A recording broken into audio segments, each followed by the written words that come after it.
Thoughts on a ruck. Got 45 pounds in there today. Yeah, hey, I did one at 25. Jump up to 45. So that's how I do it. So 28 years on the job. Cumulative PTSD. C-PTSD. And that got diagnosed last year and came from an incident that triggered it, perceived ambush. Lots of things happened from there. And that's good. I needed to break. I've said it in another video. Turns out I was 99% broken. I needed that last one to make me recognize that I needed the help that I needed. So I am thankful for the break. I would have been more thankful if I would have just gotten through a career to this point and not been really broken at all. That'd have been nice. But the job is what it is in its current state. But that needs to change. So 28 years on the job. I made mistakes, but there's nothing I regret.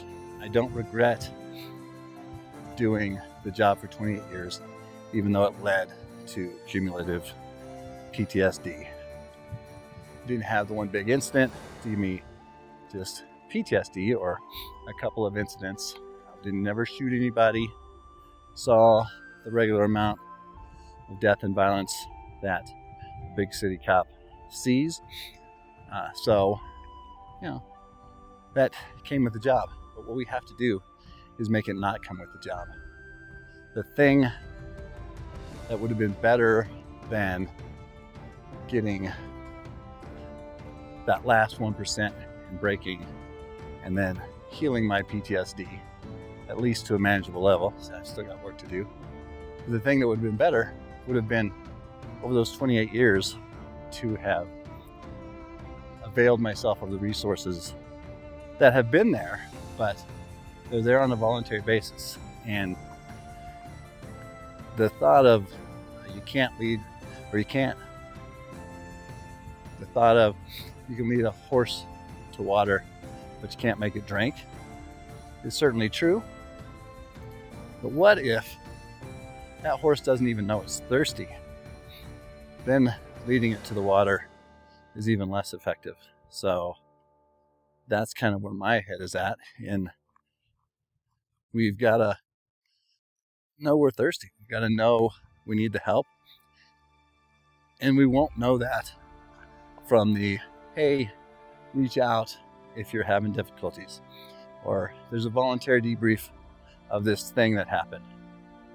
There needs to be some mandatory things. The military at least tries, from my understanding, with post-deployment mental health check. You have to at least go to the doctor. And that probably prompts some people, especially today's times, to say something. There is a stigma. I don't care what anybody says, there is a thing that goes along with admitting PTSD. And that needs to be okay, that thing. That thing needs to be, okay, this guy or girl needs to come off the street. Doesn't need to be relegated to non-public facing service for the rest of his career or her career. They just need a break. They need a sabbatical. Teachers take the summer off. Pastors take full-blown sabbaticals. Military deploy and then come home for family time. I forget what they call it, but there's a significant post-deployment time that they get. Police, nope, you get a week. If you're at a real good organization, you get 2 weeks, a couple times a year. I was up to 4 2-week vacations a year in Denver, and that was awesome. But that's still 44 weeks a year deployed, where every day is roll call. Here's the bad guys, here's the bad things, and go get them, Tiger. And yeah, there's some mental health services available. You should go. It's anonymous, and that's great, and that's true. I did avail myself of it. Marriage counseling, and still do, by the way. I recommend that for the married cops. Do that before you know it's a problem too, because when it's a problem, it might be too late. But I didn't do it for the stuff I saw because I was fine. How you doing? I'm fine. How you doing, Sarge? I'm fine. Yeah, I was fine. But I wasn't. If I would have been mandatorily made to go to a psychiatric check-in, a mental health, mental wellness check-in, who knows what I would have said to somebody in that safe environment, especially knowing that they wouldn't report it. If anybody saw me go in there, it was no big deal because everybody had to go in there, and then I could get some follow-up help. I think there's a pretty good chance I would have brought up some things under the right questioning from that mental health professional. If they would have said, hey, tell me about, what your dreams are, your good ones and your bad ones. My dreams are to, develop a training program for whatever. And my bad ones are, I almost had to shoot this guy this year and he keeps coming back in my dreams. I keep waking up to that. Oh, let's talk about that. That could have kept emptying that cup.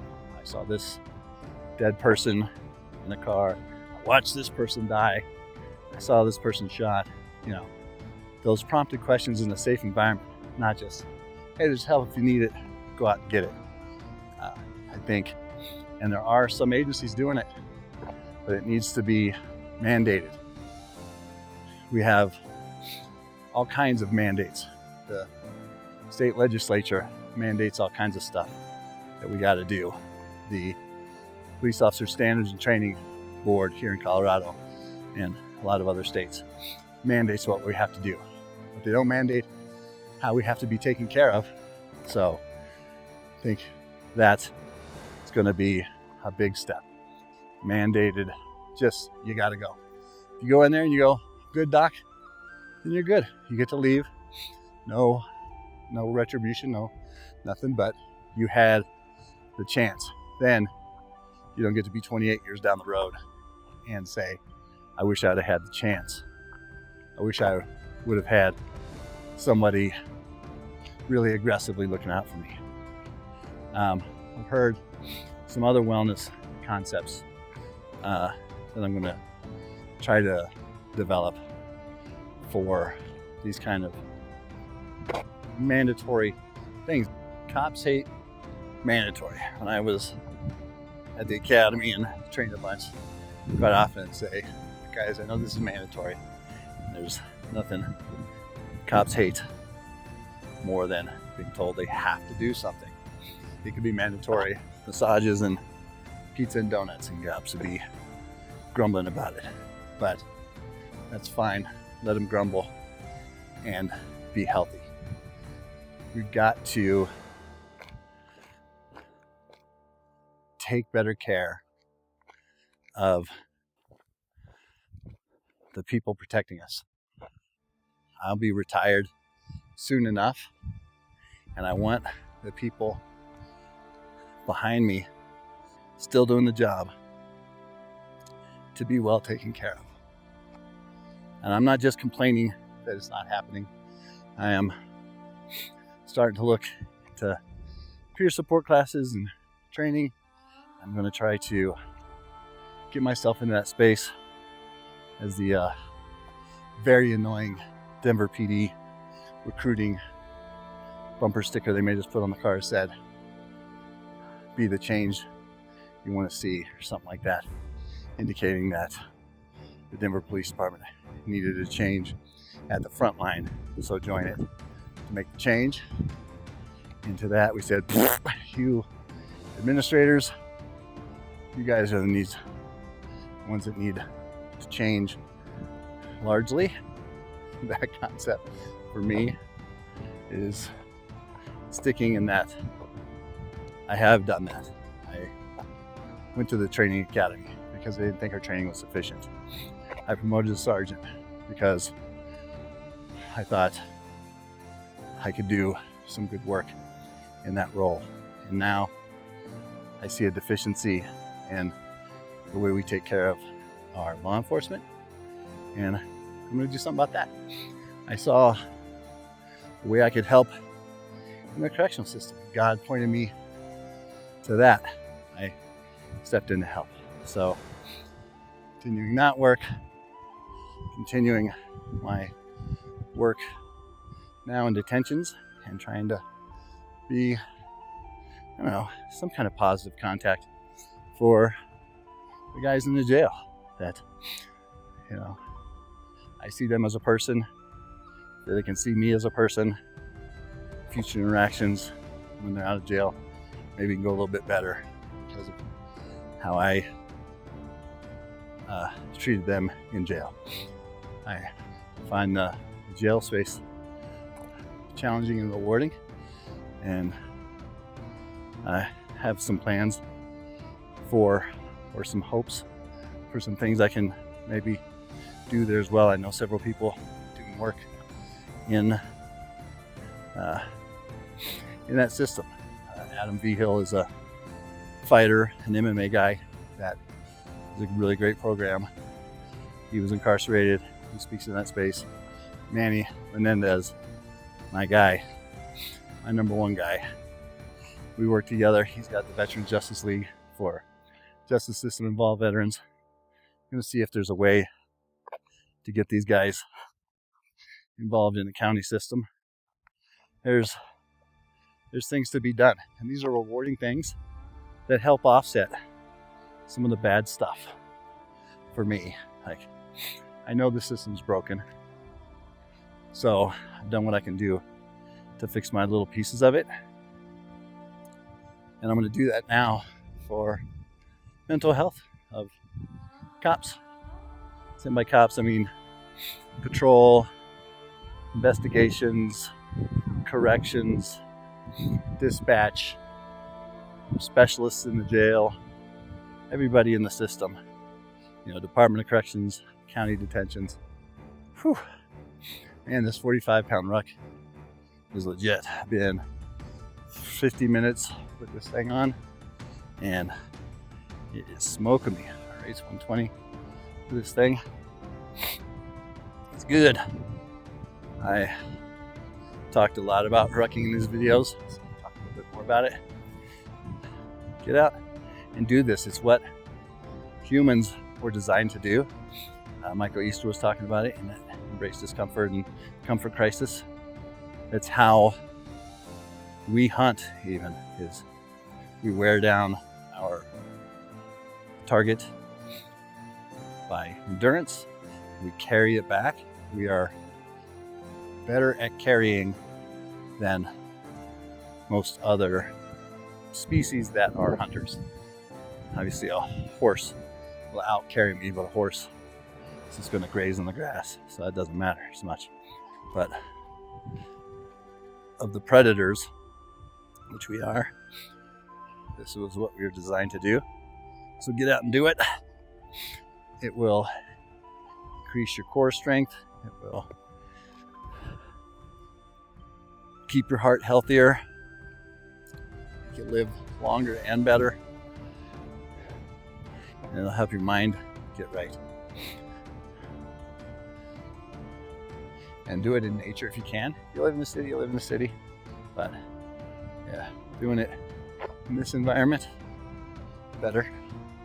So get out, get under a heavy load. Just said I'm gonna do it an hour today.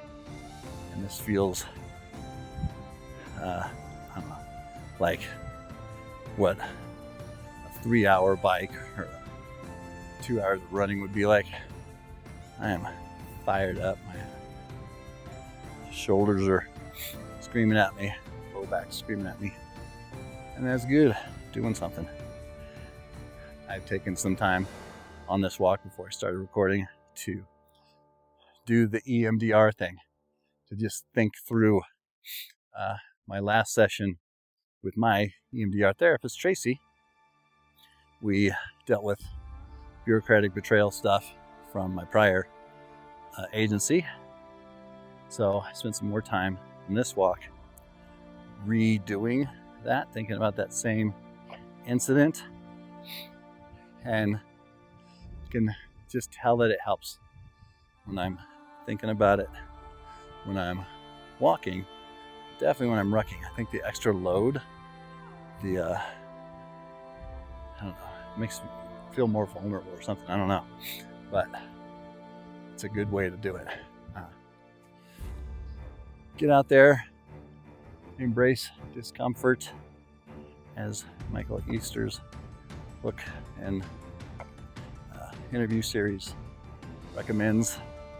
Do hard things to make the day-to-day seem easier. There we go. A old cop learning new tricks.